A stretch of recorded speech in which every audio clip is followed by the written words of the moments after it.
कल्पना में इतना ओवरलैप लोगों को हैरान कर सकता है। साइंस को फिक्स्ड मानना गलतफहमी है। कहाँ देखना है, इसके लिए इंजेन्युइटी चाहिए। कैसे चीजें अलग अलग डिसिप्लिन्स में एक साथ फिट हो सकती हैं।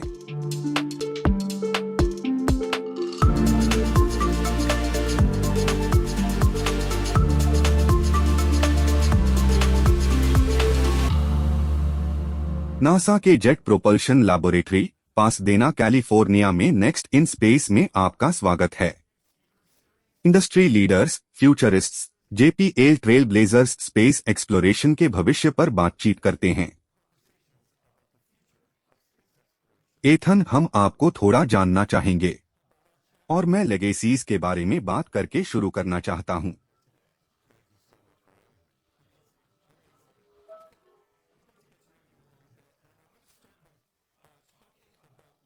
आप एक एक्टिंग लेगेसी से हैं। आपके दादा लेजेंडरी ग्रेगरी पेक थे। मेरे रिसर्चर्स सही थे। आपने 60 साल की लेगेसी वाले शो में स्पॉक का रोल जीता।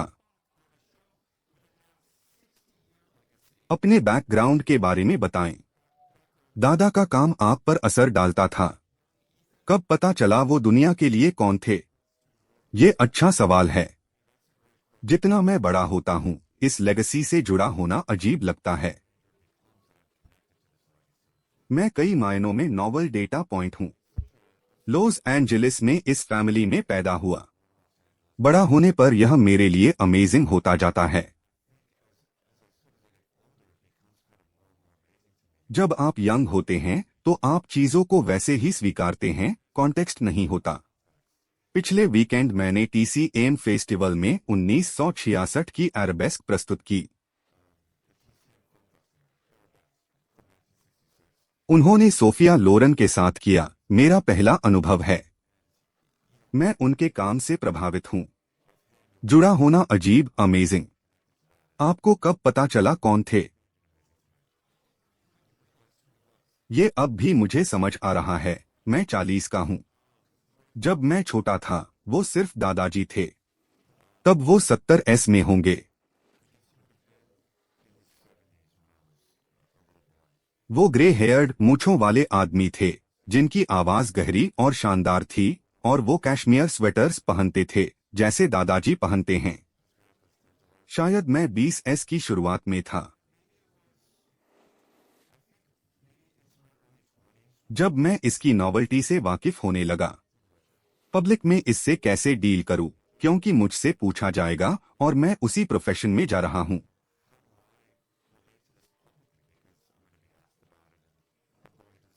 यह एक बहुत इंटरेस्टिंग जर्नी रही है। आपने प्रोफेशनल एक्टर बनने का डिसाइड कब किया? मैं 6 साल से एक्टिंग कर रहा हूं, पर प्रोफेशनल एक्टर बनने का डिसाइड मैंने 30 की उम्र में किया। मैं बताता हूं। कई सालों तक मैं यह अपने लिए नहीं कर रहा था। 30 पर मैंने एक्टिंग छोड़ दी थी क्योंकि मुझे वैसी एजेंसी नहीं मिली। क्योंकि इसमें बहुत डिल्यूजन और डिटर्मिनेशन चाहिए। पर हाँ, मैंने लगभग छोड़ दिया था। 1 साल तक मैंने सोचा शायद मैं एक्टर नहीं हूं, मुझे नहीं पता। एक्टर नहीं होता तो थेरेपिस्ट या साइकोलॉजिस्ट बनता।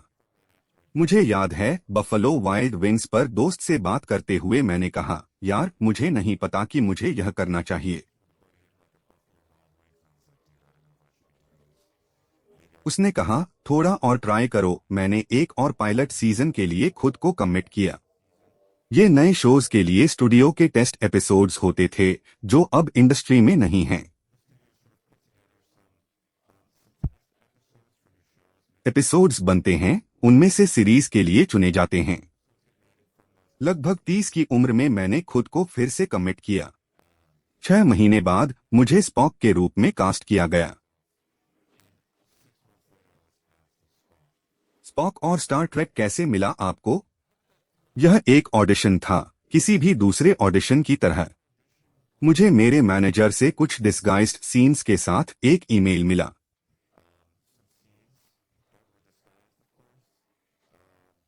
यह टॉमी और डोरियन के लिए था। पता था स्टार ट्रेक के लिए है, पर रोल नहीं पता था। सीन्स माइकल बोनहम के साथ थे। स्टार ट्रेक डिस्कवरी के कैरेक्टर सिनेक्वे मार्टिन ग्रीन ने पोर्ट्रे किया। तो मैंने यह इनिशियल टेप बनाई जिसमें एक एंडोरियन था। क्या यहाँ कोई स्टार ट्रेक देखता है?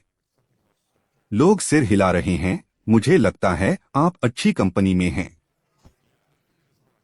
एंडोरियंस स्टार ट्रेक में एक रेस हैं। वह एक केव में था। माइकल बोनहम उसे ढूंढने आती है। उसे लगा वह खो गया था। मुझे कॉल बैक मिला।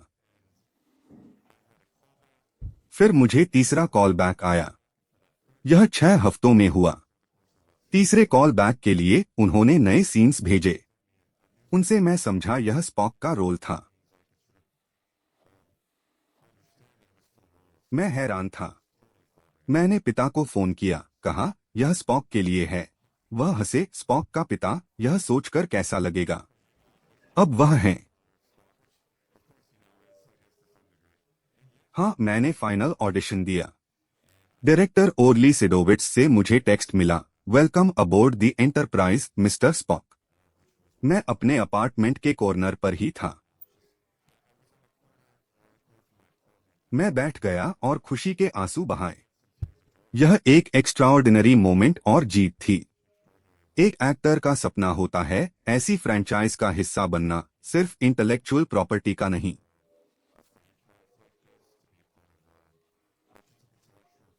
बल्कि स्टार ट्रेक जैसी विचारों की दुनिया, क्योंकि वे स्पेशल हैं। सिर्फ काम करना नहीं, बल्कि इन अमेजिंग आइडियल्स और भविष्य के लिए संभावना को फैलाना।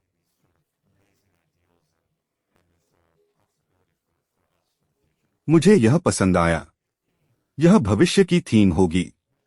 क्रीज, आप human centred design team manage करते हैं। जिन्हें नहीं पता, मैं भी शामिल हूं। मैं इंजीनियर या साइंटिस्ट नहीं। ह्यूमन सेंटर्ड डिजाइनर असल में क्या करता है? मैं स्टार ट्रेक एनालॉजी का इस्तेमाल करूंगा। इससे मदद मिलती है।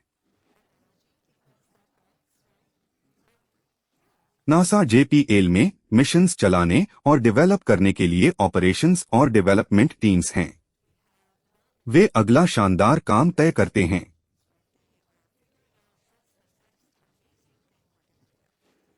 आप उन्हें स्टारशिप एंटरप्राइज का क्रू मान सकते हैं। जो लोग परसेवरेंस, क्यूरियोसिटी, यूरोपा क्लिपर पर रोज ऑपरेशंस करते हैं, वे स्टारशिप एंटरप्राइज के ब्रिज क्रू हैं।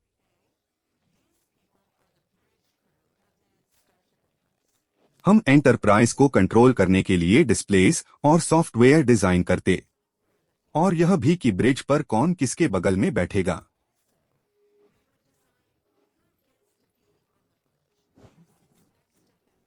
और उनके इंटरैक्शन को। हम साइकोलॉजी के रिसर्च मेथड्स, डिजाइन और आर्ट के प्रिंसिपल्स से कॉम्प्लेक्स मिशंस चलाने वालों की जरूरतें समझते हैं।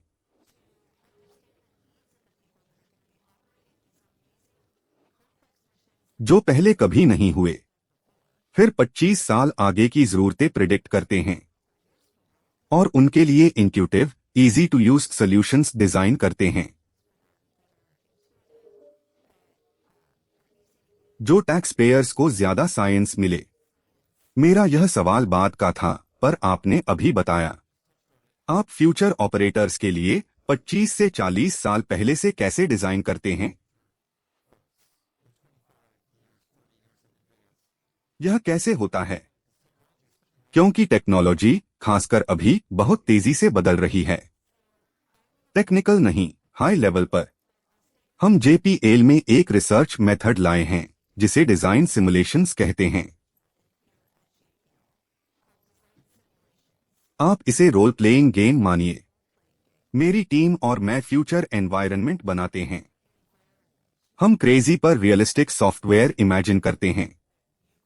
फिर हम ऐसे प्रोसेसेस डिजाइन करते हैं जो रियल मिशन में आपके काम जैसे हों। फिर हम लोगों से उस चीज का रोल प्ले करवाते हैं। इससे वे रियलिस्टिक रिएक्ट करते हैं, जिसे हम ऑब्जर्व कर प्रिडिक्ट करते हैं। हमें टेक्नोलॉजी नहीं पता होगी। पर हमें पता है उन्हें इस समय यह इंफॉर्मेशन चाहिए, न कि 5 अन्य। क्योंकि सबको हर इंफॉर्मेशन दें जिसकी प्रायोरिटी एक जैसी हो। यह एक शॉवर की तरह है, पर लोग सिंगल ड्रॉप ढूंढते हैं। हम उस सिंगल ड्रॉप तक पहुंचते हैं जो उन्हें चाहिए। आप ह्यूमन नेचर समझते हैं। क्या यह ज्यादा लॉफ्टी है? मुझे सम्मानित महसूस होता है कि मेरे काम का आपके काम से ओवरलैप है। स्टार ट्रेक इस रूम और ऑनलाइन में कई लोगों के लिए इंस्पिरेशन रहा है।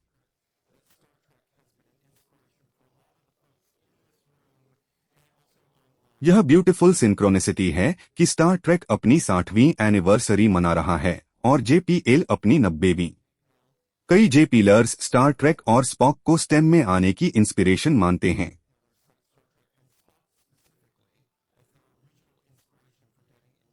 एथन, आप Star Trek strange new worlds में स्पॉक का किरदार निभाते हैं। आपके पोर्ट्रेयल का क्या वेट है, यह जानकर कि वह 2030S 2040S और उसके बाद के इंजीनियर्स और साइंटिस्ट्स को रिक्रूट कर रहा है।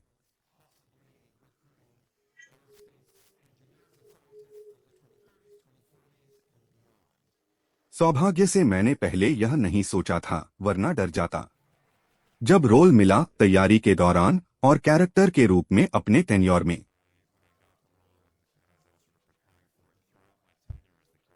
हमने दिसंबर में सीरीज रैप की, सीजन 5 खत्म। कैसे खत्म होता है बताऊंगा। नहीं नहीं बताऊंगा। अभी ट्रेवर यहां हैं। वो मेरे बॉसेस में से एक हैं। हाँ, इसका वेट न मानना जरूरी था, क्योंकि ज्यादा एक्सपेक्टेशंस के प्रेशर में आप गलत फैसले लेते हैं, आप ऑथेंटिक फैसले नहीं ले पाते।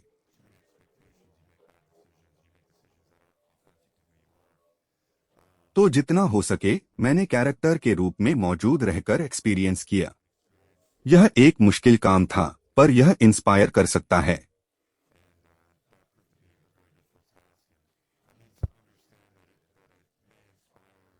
अगर एक भी व्यक्ति एरोस्पेस इंजीनियर बनके यहां पहुंचा तो यह रोमांचक और खास होगा। मैं ओरिजिनल गाइस को क्रेडिट देता हूं कि आप यहां हैं।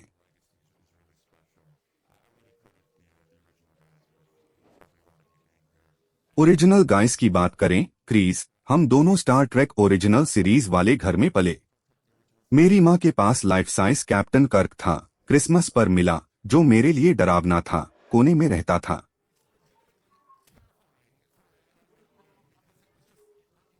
लेकिन क्रीज, हमें बताएं स्टार ट्रेक ने आपको कैसे इंस्पायर किया और यह अब भी कैसे करता है।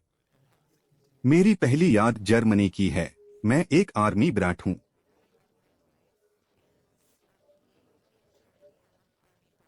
ऑक्सबर्ग बेस में मेरे परिवार के पास ही टीवी था, तो स्टार ट्रेक नाइट हमारे घर पर एक पार्टी होती थी। एक लंबी काउच थी, सब उस पर बैठते और 2-3 साल के मुझे गोद गोद में घुमाते थे।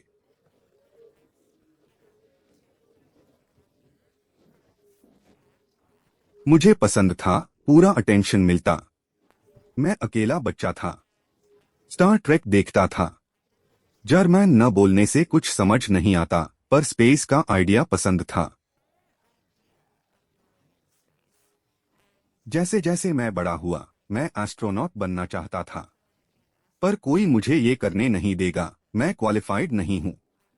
पर जब मैं स्टार ट्रेक को एक कॉन्सेप्ट के तौर पर सोचने लगा,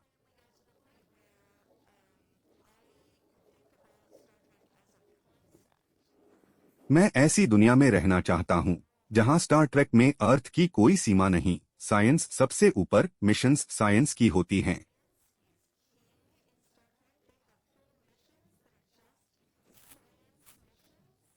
इसी ने मेरे करियर को दिशा दी। हमने स्टार ट्रेक के ट्रेवर रोथ और रॉडनबेरी एंटरटेनमेंट के सीईओ रॉड रॉडनबेरी से बात की।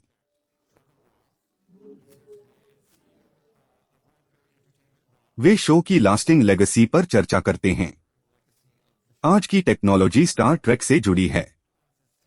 कम्युनिकेटर्स सेल फोन्स बने, ट्राई क्वार्टर्स एमआरआईज और सीटी स्कैन्स बने।